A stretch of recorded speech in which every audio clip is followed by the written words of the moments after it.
Olá, estamos começando mais um Farofa Crítica, um programa onde pensar é o nosso principal ingrediente. A cada programa, intelectuais, ativistas, artistas e outros arteiros comentam sobre temas contemporâneos. Farofa Crítica é uma produção do CELAC em parceria com o Departamento de Jornalismo e Editoração da ECA USP. E acesse o nosso canal youtube.com.br/Farofa Crítica. E não esqueça de clicar no sininho para receber as notificações de novos programas. Toda quinta-feira, sempre um novo programa Farofa Crítica.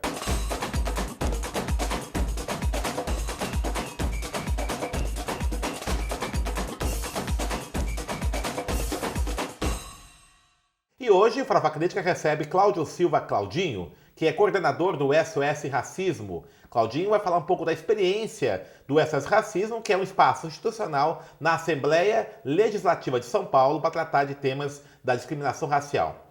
Claudinho, muito obrigado por ter aceito nosso convite. Eu que agradeço. Eu queria que você falasse um pouquinho, como é que funciona o SOS Racismo. Você começou agora em março, a sua gestão. Como é que é esse serviço? O SOS Racismo é um órgão da Assembleia Legislativa, É importante falar da história dele. Ele foi criado a partir da provocação do movimento negro em 1991, pelo advento da vinda do Mandela ao Brasil. Ele fez uma passagem na Assembleia Legislativa, foi rápida, mas foi o tempo suficiente para o movimento pautar a Assembleia para a criação desse serviço. Eu estava lá nesse momento aí. Foi muito Ele interessante. recebeu até o título de cidadão paulistano do Vitor Nolasco, não foi? Isso, exatamente. E aí, o movimento pautou a Assembleia, falando para a Assembleia que era importante a Assembleia também trabalhar no enfrentamento ao racismo. Aí o deputado Jamil Murad fez um projeto de resolução, que é a lei do Poder Legislativo, e aí foi em 94, isso em 91, o projeto. Em 94 foi aprovado, mas só em 2005 o serviço foi efetivamente implementado na casa. Demorou tanto assim? 11 anos? As coisa para preto demora um pouco mais. Quando não interessa o grande capital, né? Exatamente, exatamente. Então, foi implementado em 2005 e desde 2005 ele funciona como um órgão da Assembleia, uma unidade administrativa da Assembleia. E lá a gente tem a tarefa fundamental de acolher denúncias de racismo, encaminhar para serviços e órgãos responsáveis pela apuração e julgamento, se for o caso, mas também tem uma tarefa proativa, de provocar no interior da casa e para fora da casa o debate sobre o enfrentamento ao racismo, seja ele de qualquer forma de manifestação. Então a gente tem a tarefa de provocar a realização de publicações, de audiências públicas que podem ser em parceria ou não com outros órgãos públicos. Podemos também provocar a TV Assembleia, debates na TV Assembleia que forneçam elementos para as pessoas se conscientizarem em relação às questões raciais, seja ela de que matriz for, porque é importante frisar que o racismo ele é muito forte contra a população negra, mas ele também se manifesta contra indígenas, contra árabes palestinos, contra outras origens étnicas, Então, a gente tem um papel bem amplo assim, no que diz respeito ao enfrentamento a essas mazelas aí provocadas pelo racismo. E a relação com a Assembleia, O Parlamento Estadual de São Paulo, ele tem uma pequena presença de deputados negros, Nós estamos agora só com dois, duas na verdade, que é a Érica Malunguinho e a Alice Brandão, Como é que tem sido essa relação? Historicamente, você nunca passou de 2 ou 3 deputados negros na Assembleia em 94, Como é que é isso? Isso dificulta bastante, Um trabalho como o que a gente faz lá, porque a Assembleia, quem manda na Assembleia são os deputados, Quem Sim. tem o poder de voto, de voto e de protagonismo efetivo, são os deputados e as deputadas. Nós temos, corrigindo um pouco a informação que o senhor deu, nós temos também a Mônica da bancada ativista, é verdade. que também é negra, e nós temos alguns outros deputados que dialogam com essa questão, Tem o deputado Barba, que é um deputado que é líder da bancada do PT hoje, que é um deputado metalúrgico que se autodeclara negro, ele é um negro de pele clara, não tem tanto trabalho nessa questão, nessa temática, não tem tanta produção política nessa temática, mas tem assessores, inclusive, responsáveis por essa temática no interior do mandato.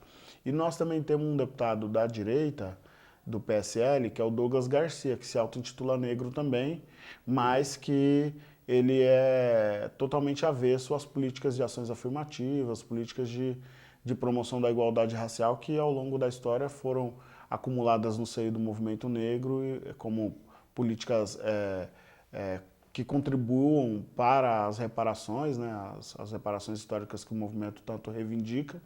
Então, ele é contrário a essas medidas, né? Mas é um deputado que se auto-intitula negro também. E tem uma boa relação com o excesso de racismo ou não, ele? A gente ainda não teve a oportunidade, eu fui nomeado dia 27 de março, né? Então tem dois meses, né? pouco tempo. A gente não teve a oportunidade de estabelecer um contato mais profícuo, mais efetivo. Mas até o momento, os encontros que a gente tem tido assim, nos corredores da Assembleia têm sido cordiais.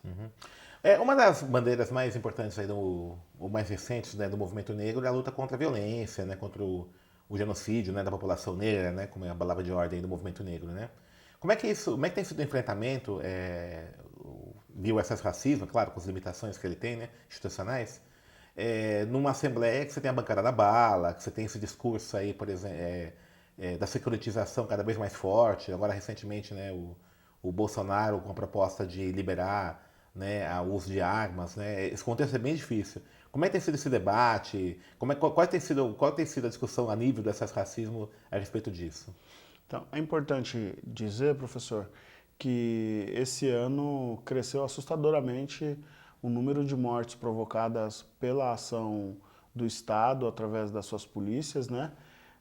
Tanto de um lado quanto de outro. Certo. Muitas pessoas têm morrido por intervenção policial e muitos policiais têm morrido também em razão dessas ações desastrosas das forças de segurança pública no estado de São Paulo. Tem uma ação que foi proposta pelo Ministério Público, pela área de Direitos Humanos do Ministério Público, questionando essas ações e questionando esse número absurdo de crescimento de mortes provocadas por forças policiais, de ambos os lados também, porque o Ministério Público e nós mesmos, nós estamos preocupados com a vida, né?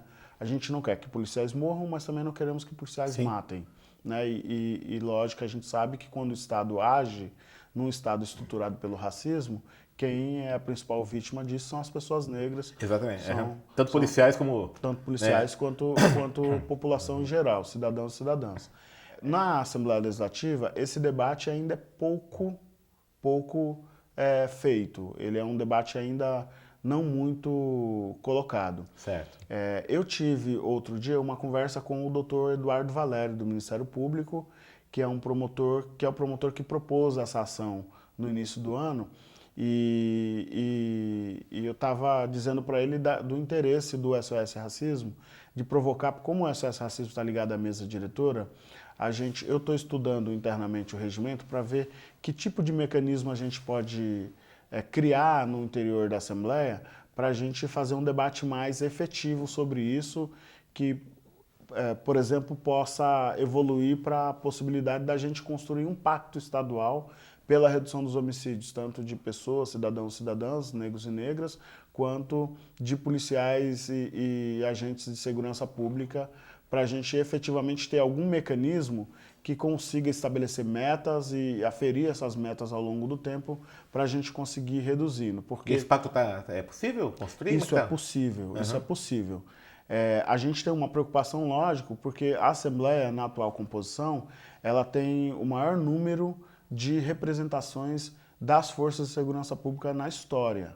Nós devemos ter hoje algo em torno, na minha conta está dando 15 deputados e deputadas que são ligados à segurança pública. Certo. Desde de policial civil, até passando por policiais federais, do Exército, membros do Exército, e chegando finalmente em policiais militares que tem talvez a maior bancada hoje lá desse setor da segurança pública, né? Então a gente tem que pensar também como que a gente compõe isso, né? Visto que as forças de segurança pública têm uma super representação na casa. Como que a gente equilibra essa composição na construção disso, mas a ideia é a gente pensar num mecanismo que consiga reunir tanto organizações do movimento negro que tem acumulado ao longo do tempo com isso, instituições públicas como o CNBB, por exemplo, e OAB, e Ministério Público, e os deputados e deputadas que têm preocupação com esse tema, que no caso lá na Assembleia, essa é uma preocupação muito forte dos deputados e deputadas negros e negras, né? Especialmente Leci Brandão, Érica Malunguinho e Mônica da bancada ativista, mas também com esse outro olhar, né? Com o olhar também de direita, porque não tem jeito, né? Tem que negociar. A Assembleia é plural, né? A Assembleia é plural e a sociedade também é plural, para a gente conseguir... A gente tem certeza que ninguém quer que as pessoas morram, né? Independente do seu olhar político, da sua ideologia, né? E nos casos que mais chegam a excesso de racismo, quais são os mais comuns, né? De denúncia, de discriminação? Muita discriminação. Tem chegado muita discriminação em bancos. Bancos e portas giratórias, é isso? Portas giratórias, muito. Tem chegado muitas reclamações nesse sentido. Não só em relação às portas giratórias, mas as formas como a população negra tem sido atendida em banco. É mesmo? Tem um caso muito interessante do interior, de uma senhora que é pessoa jurídica, prestadora de serviço, uma empresa pequena, e que foi no banco resolver um problema e como ela estava uniformizada com o uniforme da empresa, que ela é dona, né? Porque ela é dona, ela trabalha, ela presta serviço, microempresa. É uma pequena empresa e não teve o atendimento adequado no banco porque acharam que tratava-se de uma pessoa comum. Certo. E a gente sabe que mesmo as pessoas comuns merecem ser bem tratadas, igual, tem que ser bem tratadas. Então tem reclamações desse nível, reclamação de gente que vai ao banco querendo abrir conta, porque mesmo tendo pouco dinheiro, quer guardar esse pouco dinheiro no banco, não confia, guardar em casa. E o banco se recusa? O banco se recusa a abrir a conta, porque segundo o banco ele pode ou não abrir a conta. É ele que escolhe se deve ou não estabelecer uma relação comercial contigo, né? E muitas reclamações de porta giratória. Isso são reclamações muito presentes. E o SOS Racismo não tem entrado em contato com a Febrabancos, assim? Tem feito algum tipo de mediação? Essa visita ao Ministério Público foi também para poder pensar numa ação conjunta com o MP, porque esse tipo de discriminação é uma discriminação coletiva mesmo, né? Então é um caso coletivo e o Ministério Público pode atuar. E a gente quer pensar junto com o MP que caminhos poder seguir. Outro caso que tem surgido bastante lá é casos de discriminação na escola. Na escola? Escolas particulares ou públicas? Escolas particulares. Particulares. Eu tenho alguns casos de escolas particulares. Que tipo de discriminação? Bullying, assim, com alunos? Bullying entre alunos, com pouca mediação por parte da escola, ou medidas, ou tomada de medidas. E também bullying de professor com aluno. É mesmo? De professor... De maltrato, professor, assim? Tratamento inadequado. Certo. Um caso de um aluno que tinha acabado de chegar numa escola, já vindo de outra escola particular, que nunca teve um problema nenhum, nunca tinha passado por nenhum problema, tinha bastante tempo, e chegou na escola, alguém bagunçou um enfeite que tinha sido feito, e a professora chamou a atenção desse aluno dizendo, foi você sim, porque os meus alunos disseram que foi o neguinho novo da escola. Coisas assim, E criança de família negra, né? Família negra contextualizada, que prepara essa criança para a sociedade real, né? E a criança entendeu o que aconteceu e reclamou com os pais, reclamou com a professora. A professora fala Isso foi na capital ou no interior? Na Grande São Paulo. Na Grande São Paulo. Na Grande São Paulo. A professora fala que a criança foi agressiva, mas a criança simplesmente reagiu, sabe? Certo. É o caso da criança estar contextualizada e perceber o que está acontecendo e falar, não aceitou. Não é assim. Então, criança de 8 anos de idade. Teve aquele caso até em Guarulhos, né, daquela criança, um tempo atrás, né, que ela não... Foi recusada a matrícula por causa do cabelo. Não sei se você lembra. Não me recordo. Foi em Guarulhos, acho que uns 7, 8 anos atrás. Que ele foi... Até saiu na grande mídia aí, né, que ele tinha o cabelo Black Power, né? E a escola recusou a matricular na escola. Acho que foi em Guarulhos isso. Não me recordo. Teve um caso muito interessante, que inclusive foi um caso bastante difundido nos meios de comunicação agora, que foi o caso do secretário adjunto de turismo de Santos, que mandou um áudio num grupo de rede social, num grupo de WhatsApp, imagino eu, dizendo que os pardos eram todos mau caráter, que tinha estudo verdade, que comprovava isso. É um conselheiro do Santos Futebol Clube e tal. Isso, Esse caso chegou pra gente. Quando chegou pra gente, o Conselho Estadual da Comunidade Negra já tinha tomado muitas medidas, acionado o Ministério Público, acionado a Secretaria de Estado da Justiça por conta da Lei 14.187, que é aquela que pune administrativamente no Estado crimes de racismo e tal. Mas ainda assim a gente também encaminhou para a Comissão de Direitos Humanos para saber, para tentar buscar, através da comissão, saber se o Santos e a Prefeitura, por exemplo, a gente já caminhou mais para o racismo institucional, se tinham tomado medidas para correção, porque... O Santos tomou, né? Afastou do conselho, não foi? Afastou, mas o dado concreto é que ele foi diretor das categorias de base do Santos, né? Conselheiro há muito tempo. Esse pensamento dele pode ter influenciado a gestão... Na seleção, na própria seleção de meninos que vão entrar, né? Então, verdade.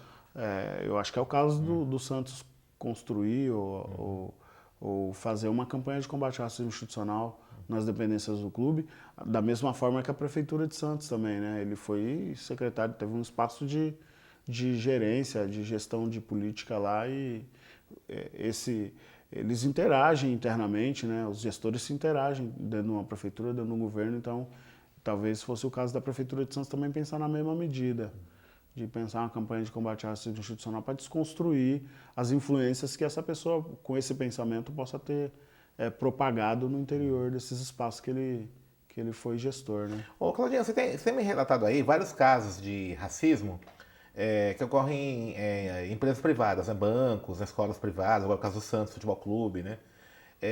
A que se atribui esse tipo de situação, né? E é uma dificuldade muito grande, né? Porque, claro, também na área pública também é difícil, né? Mas aí sempre, como a área pública você tem alguns mecanismos de controle social, você possibilita ter algumas ações mais efetivas. Mas quando você chega nessa área privada, né, a empresa é minha, faço o que eu quero, que nem um banco fala, eu decido quem eu abro conta ou não, né? Sempre você tem essa reserva argumentativa, né, dessa área privada. Como é que você enxerga, né, a possibilidade de a gente avançar nesse aspecto, né? De, por exemplo, não permitir, por exemplo, uma empresa privada tome medidas racistas em processos seletivos de trabalho ou de atendimento a cliente. Como é que você vê isso? A possibilidade disso. Eu atribuo essas ações e esses comportamentos ao racismo estrutural e institucional, né? Sim. Eu acho que o principal financiador do racismo no Brasil são as instituições, sejam elas públicas ou privadas. Os caminhos, a gente tem pensado um pouco de que forma que a gente, enquanto um serviço do Poder Legislativo do Estado de São Paulo, pode colaborar para poder abrir possibilidades dessas empresas e instituições se autocorrigirem, né?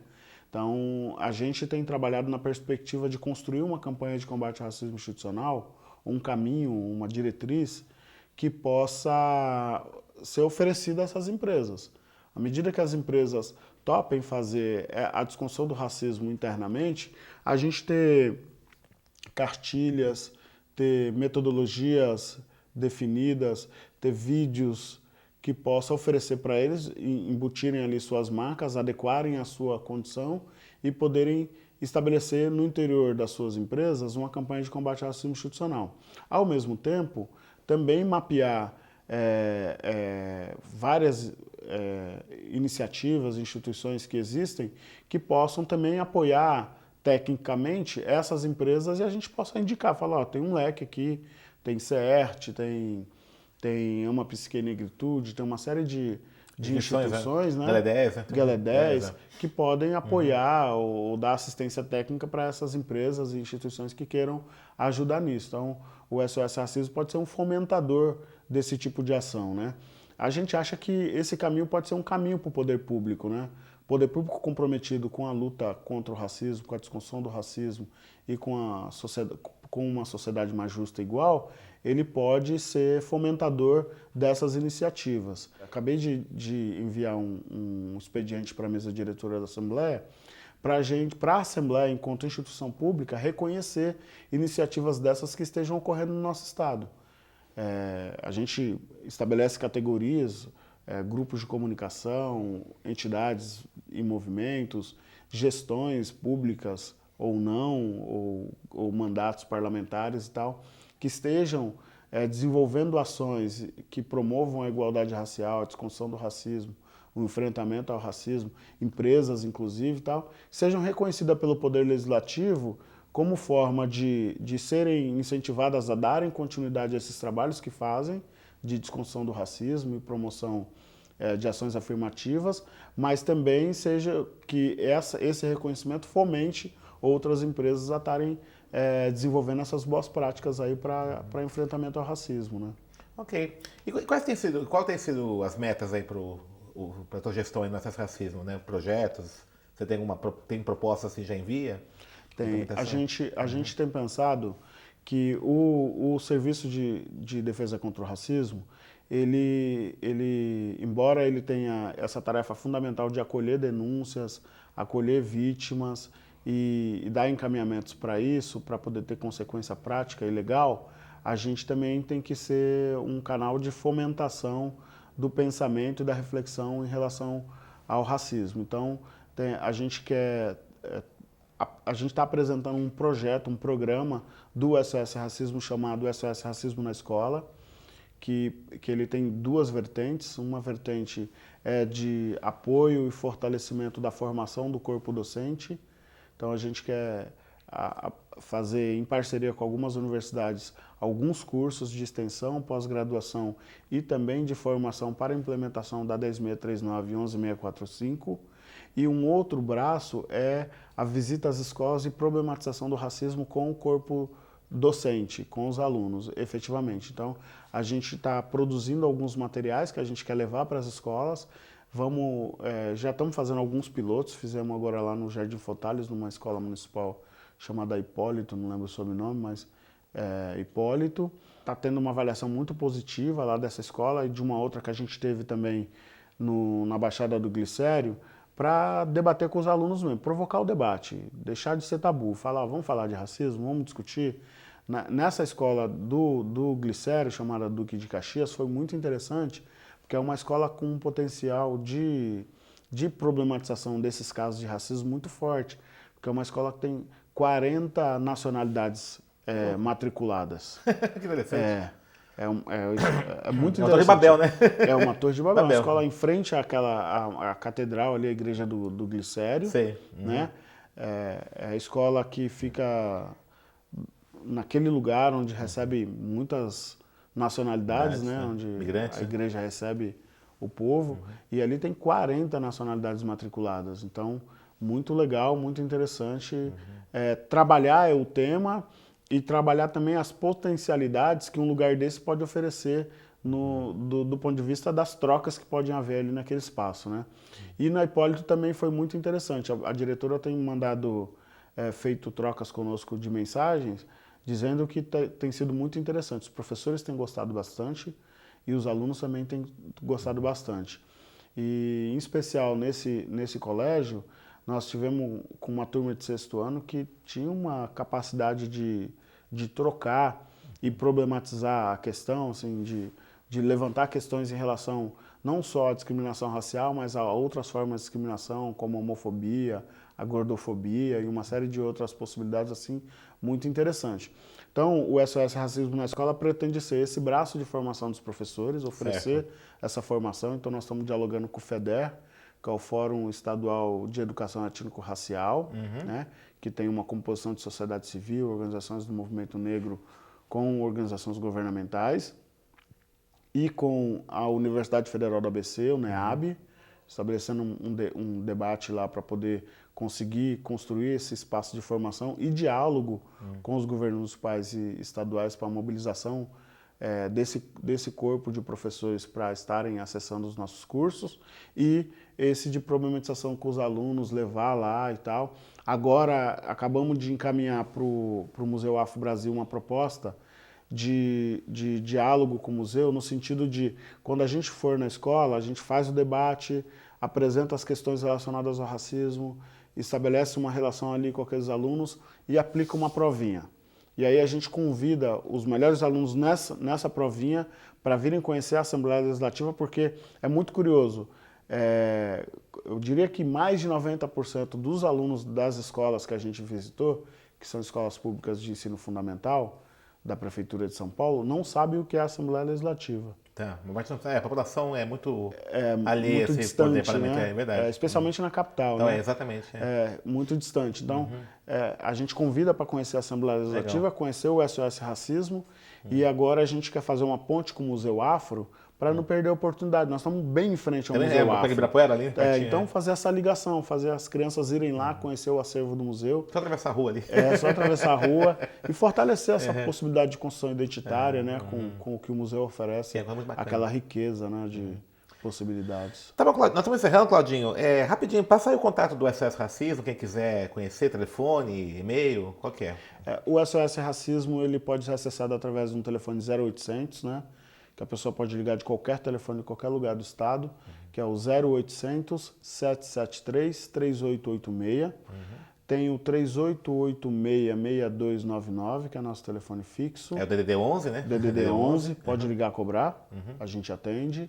E tem o nosso e-mail, que é o sosracismo@al.sp.gov.br. Então, sosracismo@al.sp.gov.br. Então, beleza. Aí vocês atendem, aí vocês acolhem todas as informações, denúncias, dúvidas. Segunda a sexta, das 9 às 19 horas. Acolhemos denúncias, dúvidas, recebemos organizações do movimento negro que querem organizar atividades na casa, oferecendo a estrutura da casa, a cobertura da TV Assembleia, fotografia, café, serviço de copa geral, né? gravação, depois de gravação também e tal. Toda a estrutura da casa a gente coloca à disposição das organizações do movimento negro, ou não, né? Ou organizações do movimento indígena, do movimento direitos humanos, palestino, direitos humanos em geral, para poder usar aquela estrutura que é a estrutura do povo, né?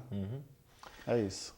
Obrigado, Claudinho. Obrigado. Valeu. Te convido para outras vezes aqui falar um pouco mais projetos aí. E parabéns aí pela seu Obrigado, trabalho. a gente agradece o convite, é um prazer estar aqui e queremos muito estar fortalecendo também essa iniciativa aqui. Beleza. Valeu. Então, o Farofa Crítica hoje encerra o programa. Entrevistamos o Claudinho Silva, né, do SOS Racismo, que falou um pouco sobre os trabalhos aí dessa organização, dessa instituição na Assembleia Legislativa de São Paulo. E para encerrar, uma frase do Malcolm X. Eu acredito nos seres humanos, desde que os seres humanos sejam respeitados como tal, independente da sua cor.